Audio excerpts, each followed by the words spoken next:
하나님 말씀은 시편 94편 1절에서 23절까지 말씀입니다. 여호와여, 복수하시는 하나님이여, 복수하시는 하나님이여, 빛을 비추어 주소서. 세계를 심판하시는 주여, 일어나사 교만한 자들에게 마땅한 벌을 주소서. 여호와여, 악인이 언제까지 개가를 부르리이까? 그들이 마구 찌꺼리며 오만하게 떠들며 죄악을 행하는 자들이 다 자만하나이다.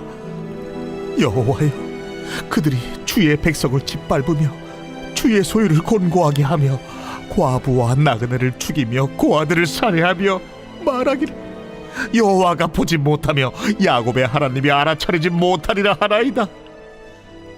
백성 중에 어리석은 자들아, 너희는 생각하라. 무지한 자들아, 너희가 언제나 지혜로울까? 귀를 지으시니가 듣지 아니하시랴, 눈을 만드시니가 보지 아니하시랴. 뭇 백성을 징벌하시는 이 곧 지식으로 사람을 교훈하시는 이가 징벌하지 아니하시랴. 여호와께서는 사람의 생각이 허무함을 아시느니라.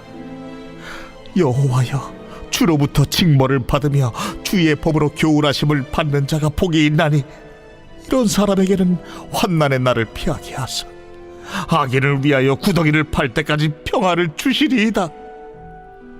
여호와께서는 자기 백성을 버리지 아니하시며 자기의 소유를 외면하지 아니하시리로다.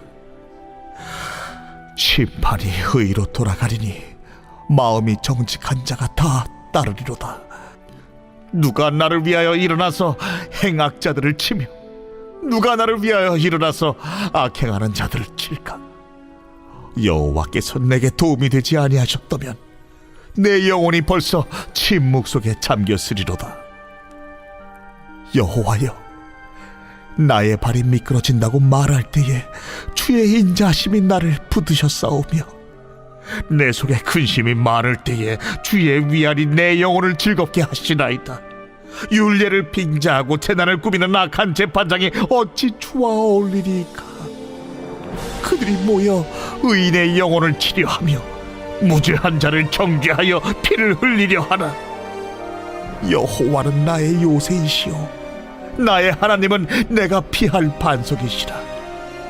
그들의 죄악을 그들에게로 되돌리시며 그들의 악으로 말미암아 그들을 끊으시리니 여호와 우리 하나님이 그들을 끊으시리로다. 아멘. 여러분, 오늘 시편의 말씀은 시인이 말하기 어려운 말을, 또 내뱉기 어려운 말을 이렇게 하고 있습니다.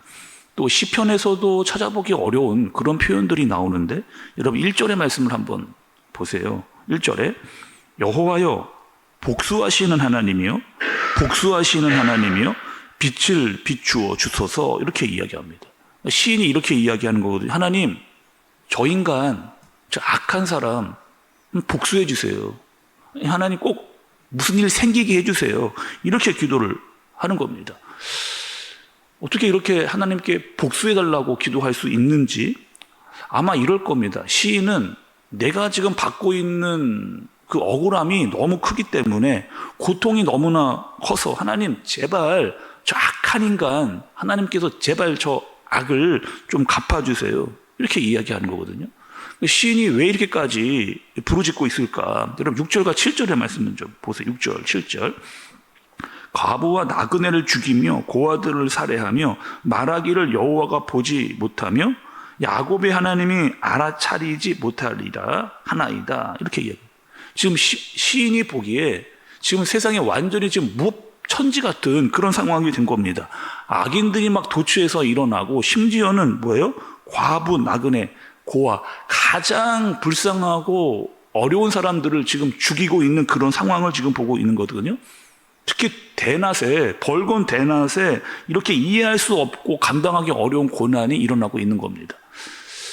여러분, 요즘으로 말하면 이런 일 아니겠어요? 요즘에 말하면 묻지마 분배 같은 이런 일들. 아니, 어떻게까지 이렇게 세상과 사회가 무섭게 변하고 있는가? 여러분, 살아올 때까지 이렇게 무서운 세상을 경험해 본 적 여러분 있으십니까? 정말 무섭잖아요.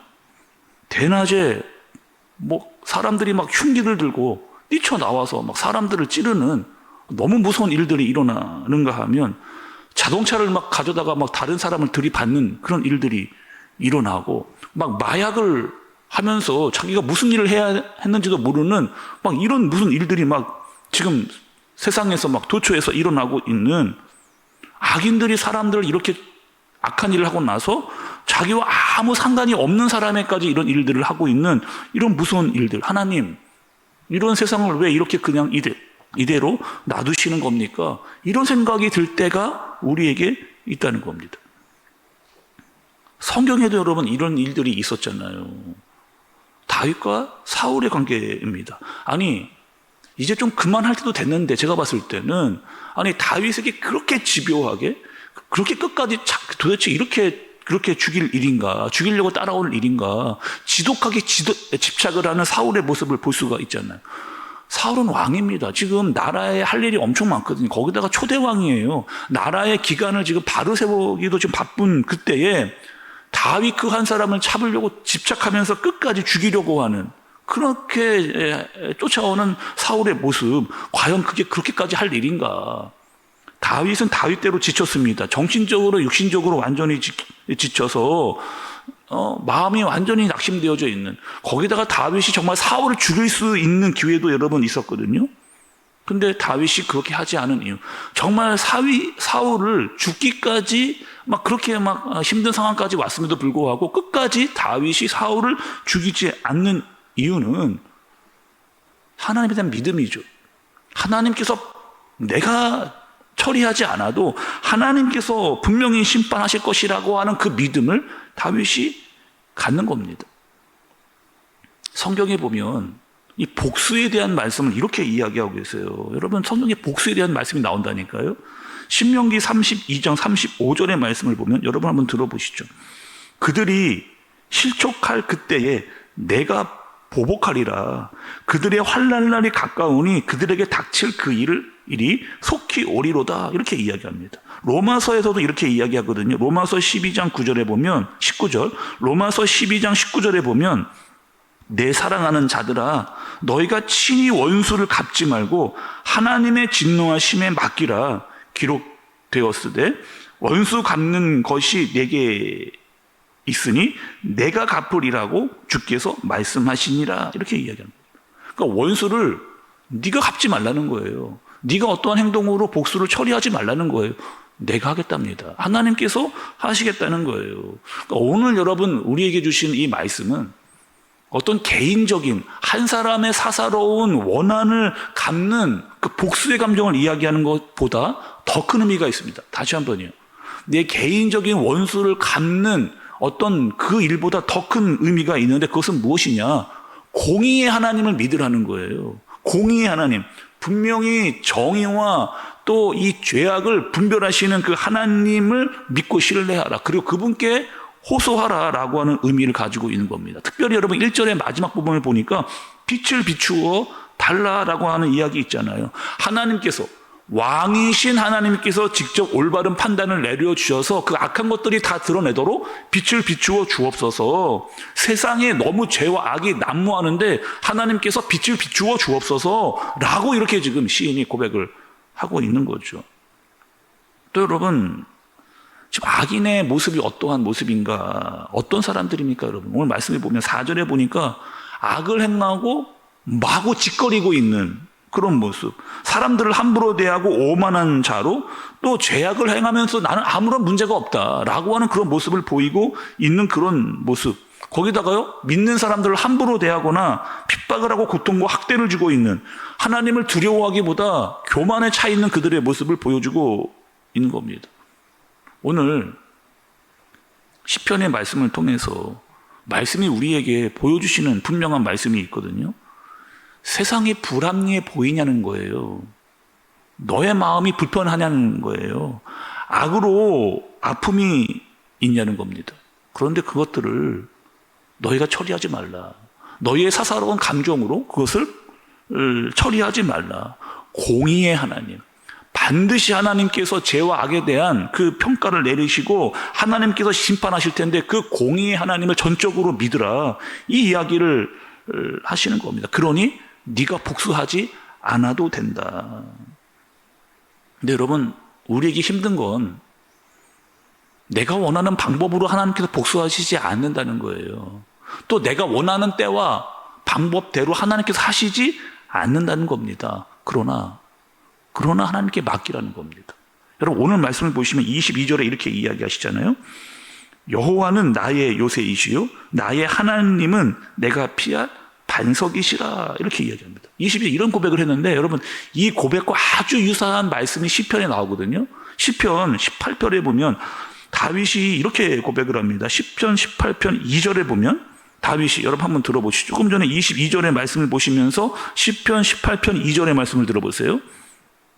여호와는 나의 반석이시요 나의 요새시요 나를 건지시는 이시요 나의 하나님이시요 내가 그 안에 피할 나의 바위시요 나의 반패시요 나의 구원의 뿌리시요 나의 산성이시리로다, 이렇게 이야기합니다. 근데 여러분, 중요한 건 시편 18편의 표제가 나오거든요. 시편 18편의 표제가 이렇습니다.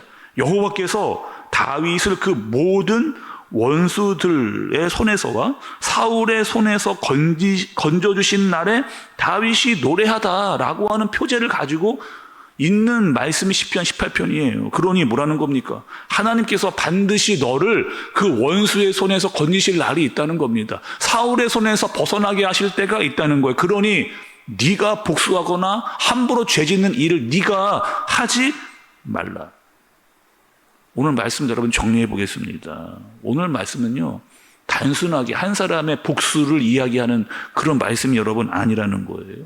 그리고 시인이 하나님께 구하고 호소하는 내용이 있습니다. 하나님은 공의의 하나님, 정의의 하나님이라고 한다는 거예요. 그 하나님을 찬양하고 있는 겁니다. 비록 내 마음이 너무나 힘든데, 원수 때문에 내 마음이 너무나 힘든데 나는 하나님을 끝까지 신뢰하고 믿겠사오니 하나님의 공의를 나타내시옵소서라고 기도하는, 여러분, 이 사실을 알면 우리가 여러분 미워하고 싫어하는 사람을 함부로 정죄하거나 그들에게 어떠한 미움을 할 필요가 없습니다. 그냥 다 하나님께 맡기고 기다리고 하나님께 호소하면 된다는 거죠. 그럴 때 여러분, 우리가 하나님께 피할 수 있는 겁니다. 그분이 요새시요 그분이 산성이시요 그분이 나의 피할 바위이시다라고 고백하면서 그분 안으로 들어가 우리가 하나님께 모든 것을 맡길 수 있게 되는 거죠. 그런 고백을 할 수 있는 저와 여러분들 되어지시기를 예수님의 이름으로 축복합니다. 기도하겠습니다. 하나님 아버지, 때로는 우리 안에 악한 마음이, 남을 정말 미워하고 복수의 마음이 올라올 때가 있습니다. 어떻게 해서든지 내가 받은 것대로 돌려주고 싶은 마음이 올라올 때가 있습니다. 그러나 하나님, 이 모든 것들을 하나님께 맡기게 하여 주옵소서. 공의와 정의 하나님께 모든 것을 맡기고 하나님의 심판을 신뢰하는 우리가 되어지도록, 그래서 악을 악으로 갚지 않고 악을 선으로 이길 수 있는 마음을 우리에게 허락하여 주옵소서. 예수님의 이름으로 기도드리옵나이다. 아멘.